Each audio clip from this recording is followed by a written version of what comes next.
Pengembang teknologi pembelajaran. 1. Seorang pengembang teknologi pembelajaran di sebuah institusi pendidikan tinggi sedang merancang sistem pembelajaran adaptif. Pendekatan apa yang paling efektif untuk mengimplementasikan personalisasi konten berdasarkan gaya belajar individu? A. Menggunakan algoritma clustering untuk mengelompokkan peserta didik. B. Menerapkan sistem berbasis aturan atau rule-based system. C. Mengimplementasikan jaringan saraf tiruan atau artificial neural network. D. Menggunakan analisis regresi untuk memprediksi preferensi belajar. E. Menerapkan algoritma genetika untuk optimasi konten. Jawaban yang tepat dari soal di atas adalah C. Pembahasan dari pertanyaan di atas yaitu, bahwa jaringan saraf tiruan atau artificial neural network adalah pendekatan paling efektif untuk sistem pembelajaran adaptif karena kemampuannya dalam memproses data kompleks, belajar dari pola, dan beradaptasi terhadap perubahan perilaku peserta didik secara real-time. Kita masuk soal berikutnya. 2.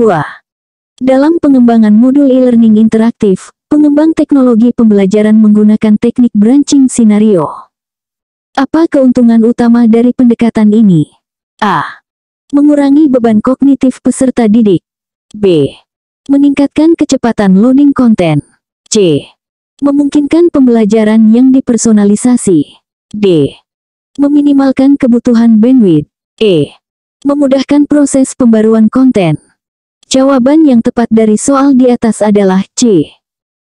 Pembahasan dari pertanyaan di atas yaitu, bahwa teknik branching scenario memungkinkan pembelajaran yang dipersonalisasi dengan menyajikan konten dan skenario yang berbeda berdasarkan pilihan atau kinerja peserta didik, menciptakan jalur pembelajaran yang unik dan relevan untuk setiap individu. Kita masuk soal berikutnya. 3. Pengembang teknologi pembelajaran sedang mengevaluasi efektivitas sebuah kursus online menggunakan model Kirkpatrick.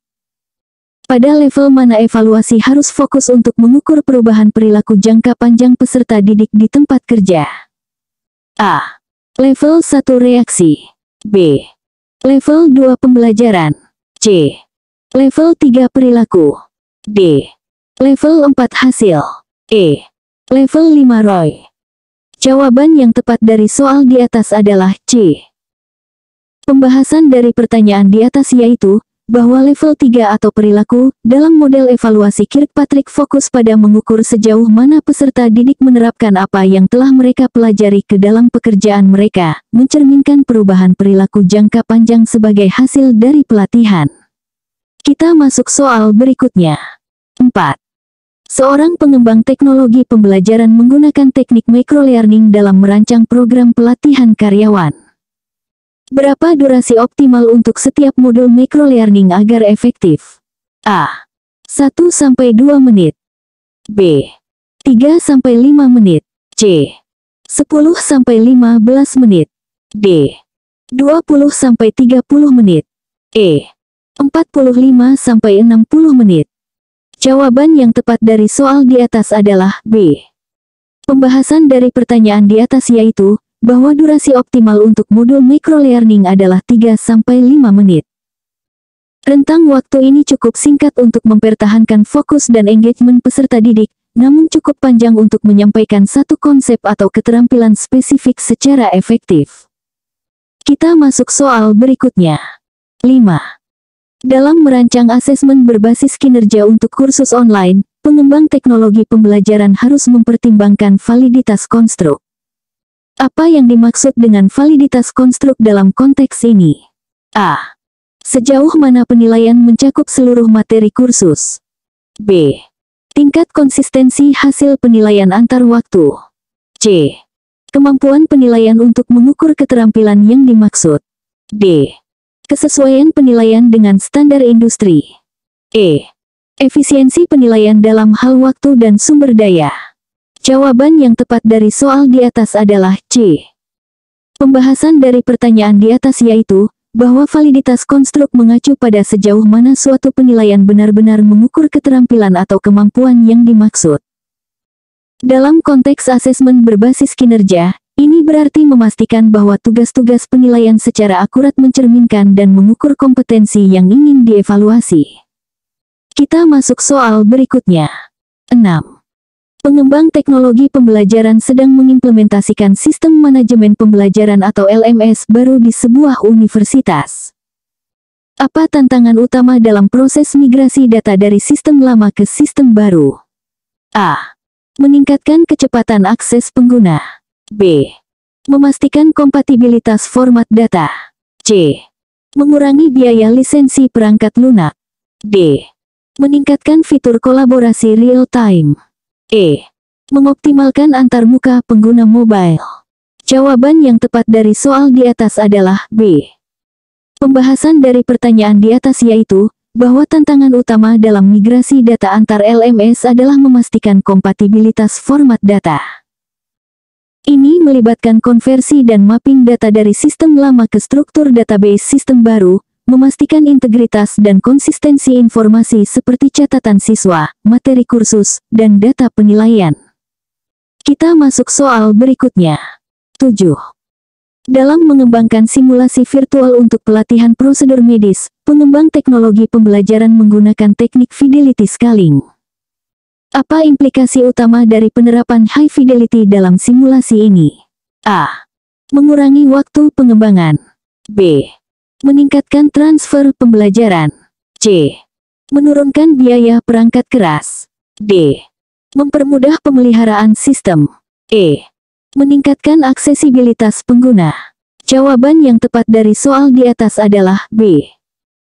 Pembahasan dari pertanyaan di atas yaitu, bahwa penerapan high fidelity dalam simulasi virtual medis meningkatkan transfer pembelajaran dengan menciptakan pengalaman yang sangat mirip dengan situasi nyata. Ini memungkinkan peserta didik untuk mengembangkan keterampilan dan pengambilan keputusan yang lebih relevan dan dapat diterapkan langsung dalam praktik klinis sebenarnya. Kita masuk soal berikutnya. 8. Pengembang teknologi pembelajaran sedang menerapkan teknik gamifikasi dalam kursus online.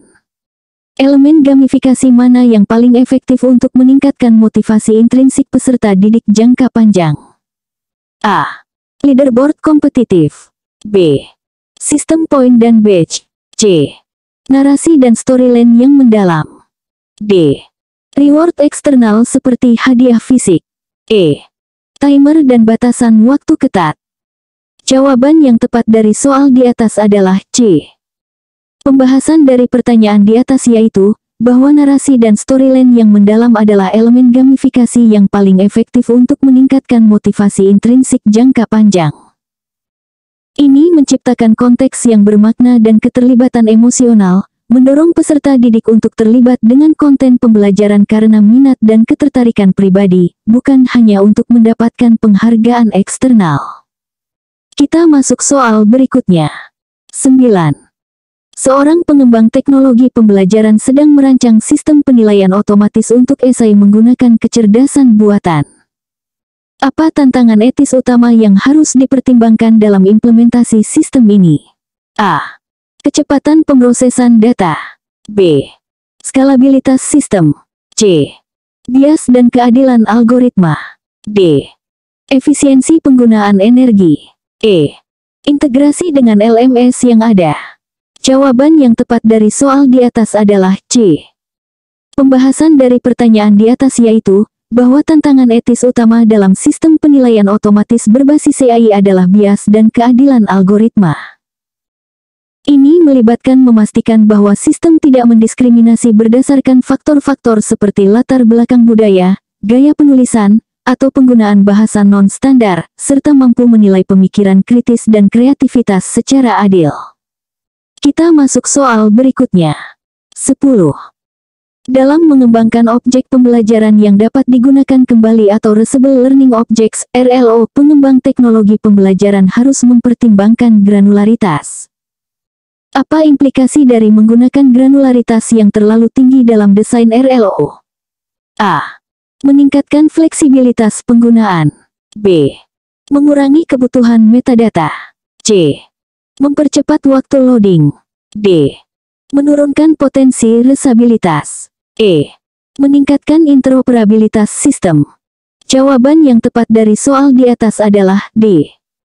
Pembahasan dari pertanyaan di atas yaitu, bahwa granularitas yang terlalu tinggi atau objek pembelajaran yang terlalu besar atau kompleks dalam desain RLO dapat menurunkan potensi resabilitas. Objek yang terlalu spesifik atau terlalu besar menjadi kurang fleksibel untuk digunakan dalam berbagai konteks pembelajaran yang berbeda, mengurangi efisiensi dan efektivitas penggunaan kembali konten pembelajaran. Kita masuk soal berikutnya.